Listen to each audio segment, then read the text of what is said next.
ራያን ያናወጠው ሰበር የድሮን ጥቃት። ዶክተር ቴድሮስ ዝምታውን ሰበረ። የኢራኑ አዲሱ መሪ በድንገት ታዩ። ሰበር ዜና። በራያ አላማጣ ከባድ ፍንዳታ ተሰማ። የህወሓቱ አርሚ 26 ታጣቂዎች ላይ ያነጣጠረው አስደንጋጭ የድሮን ጥቃት መፈጸሙ ተረጋግጧል። ጥቃቱ የተፈጸመው ታጣቂዎቹ በግመል የገቡትን የጦር መሳሪያዎች ሊቀበሉ በተሰባሰቡበት ቅጽበት መሆኑ ነገሩን ይበልጥ አሳሳቢ አድርጎታል። ከጥቃቱ በኋላ ያለው የሰማይና የመሬት ቁጥጥር ምን ይመስላል? ዝርዝሩን በቀዳሚነት እናስደምጣችኋለን። በሌላ በኩል በአማራ የብዙዎች ህይወት ተቀጥፏል። ኦሮሚያ እየደማች ነው። በዓለም ጤና ድርጅት ዋና ዳይሬክተር ዶክተር ቴድሮስ አዳኖም የተሰማው ያልተጠበቀና አንገብጋቢ መግለጫ መላውን ሀገር አነጋገረ። ኢትዮጵያ ከገባችበት የከፋ የጸጥታ ቀውስና ከጦር መሳሪያ ጩኸት ወጥታ ወደ ሰላም ጠረጴዛ እንድትመለስ የተላለፈው ጠንካራ የበቃ ጥሪ ምንን ያካትታል? ዝርዝሩን ይዘናል።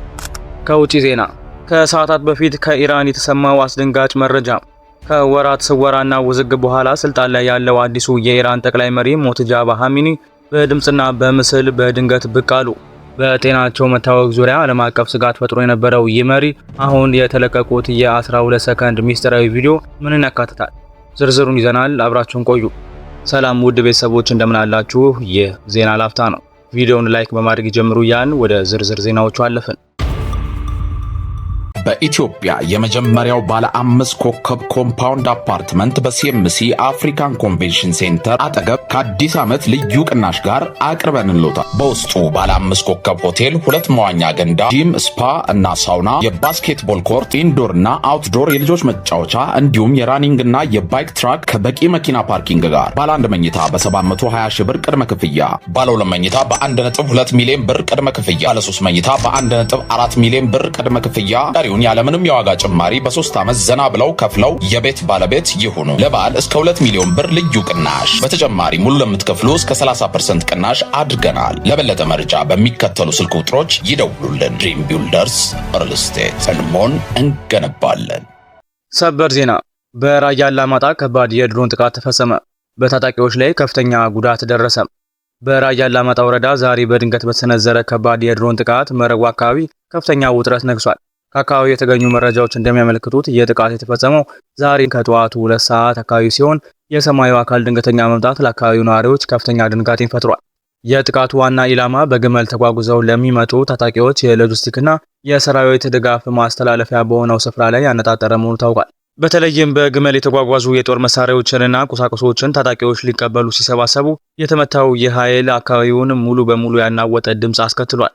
እንደ ሀገር ውስጥ ምንጮች ገለጻ ጥቃቱ ያነጣጠረው በመረዋ ሁለተኛ ደረጃ ትምህርት ቤት አካባቢ የሚንቀሳቀሰውና አርሚ 26 ተብሎ በሚጠራው የህወሓት ታጣቂ ቡድን ላይ ነው። በትምህርት ቤቱ ዙሪያ ሰፍረውና ተንቀሳቅሰው በነበሩት የታጣቂ ኃይል ላይ በተሰነዘረው በዚህ የአየር ኃይል ጥቃት በታጣቂዎቹ ላይ ከባድ ጉዳት መድረሱ ተረጋግጧል።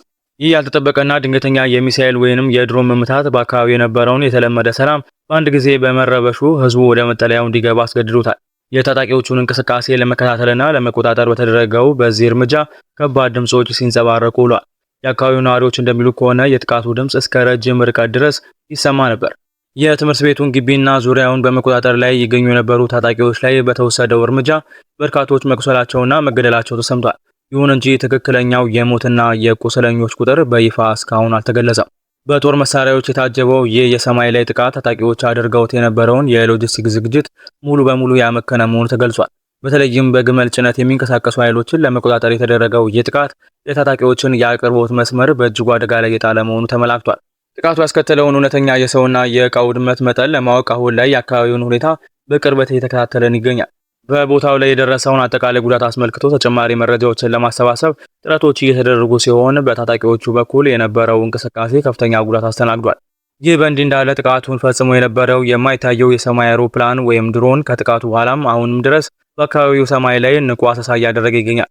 በዚህም የተነሳ በመረዋና በዙሪያው ያሉ ነዋሪዎች ከፍተኛ ስጋት ውስጥ የሚገኙ ሲሆን የሁኔታው አቅጣጫ ወዴት እንደሚያመራ በጉጉትና በፍርሃት እየተጠበቀ ነው። እርሶም በዚህ መረጃ ላይ ያሉትን ማንኛውም ሀሳብና አስተያየት በኮሜንት ሴክሽን ላይ እንዲያጋሩን እየጋበዝን አሁን በቀጥታ ወደ ቀጣዩ ዜና እንለፍ።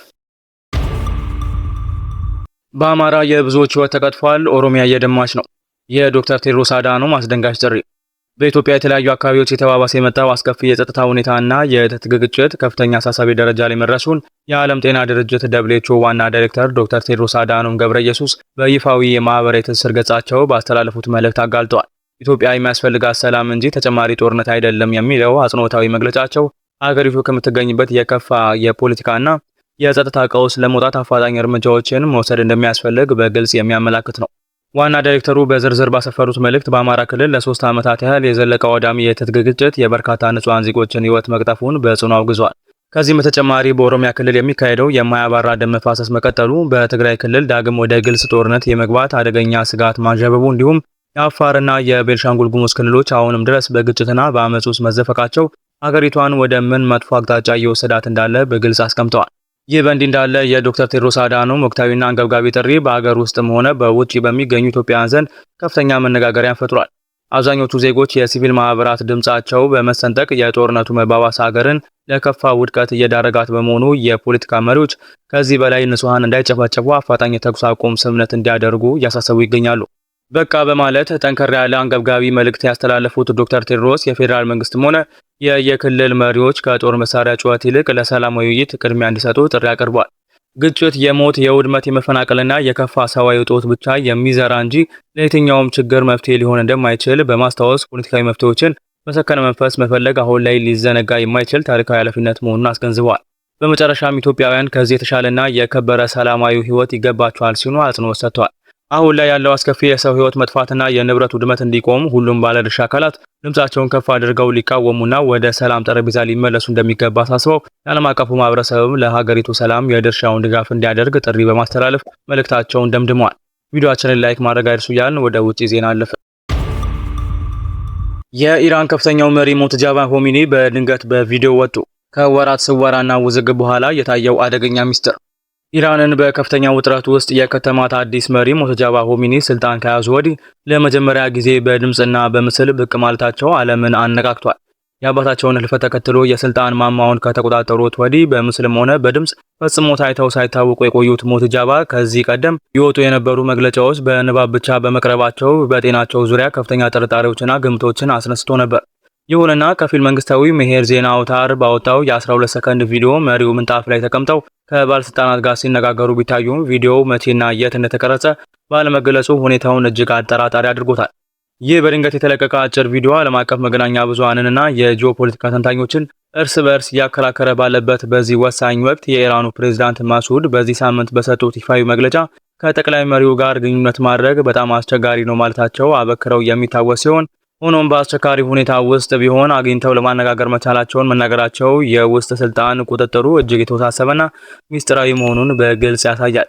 በመካከለኛው ምስራቅ ውጥረት ባለበትና የኢራን የፖለቲካ አቅጣጫ በአንድ ግለሰብና ጤናና እንቅስቃሴ ላይ በተንጠለጠለበት በዚህ ወሳኝ ሰዓት ይህ የ12 ሰከንድ ቪዲዮ መውጣት የፖለቲካ ክፍተቱን ለመሙላት የታለመ የዘመቻ ስልት ወይስ እውነተኛ የጤና ማረጋገጫ የሚለው ጥያቄ የመላው ዓለም ትኩረት ስቧል። የሞተጃባ ሆሚኒ ድንገተኛ መታየት በአገሪቱ የውስጥ ፖለቲካ ላይ ትልቅ መሬት ሊነቀንቅ የሚችል ታላቅ ፍንጭ ሆኖ ሳለ የት እንዳሉና መቼ እንደተቀረጹ አለመታወቁ ደግሞ በስተጀርባ ትልቅ የፖለቲካ ጨዋታ መኖሩን ከወዲሁ ያመለክታል። የኢራን መንግስት ይህንን ምስል ይፋ ማድረጉ ከጀርባ ትልቅ የፖለቲካ ጨዋታ እንዳለ የሚጠቁም ሲሆን የሀገሪቱ መሪዎች ትክክለኛ ሁኔታ ዓለም አቀፍ ፖለቲካን ክፉኛ የሚፈትን አደገኛ ምዕራፍ ሆኗል። ውድ የዜና ላፍታ ቤተሰቦች የሰዓቱ መረጃዎቻችን ያደመጣችሁትን ይመስል ነበር። ስለተከታተላችሁን እያመሰገንን ቻናላችንን ሰብስክራይብ በማድረግ ቤተሰብ እንድትሆኑ እየጋበዝን በዚሁ ተሰናበትን። ጤና ይስጥልን።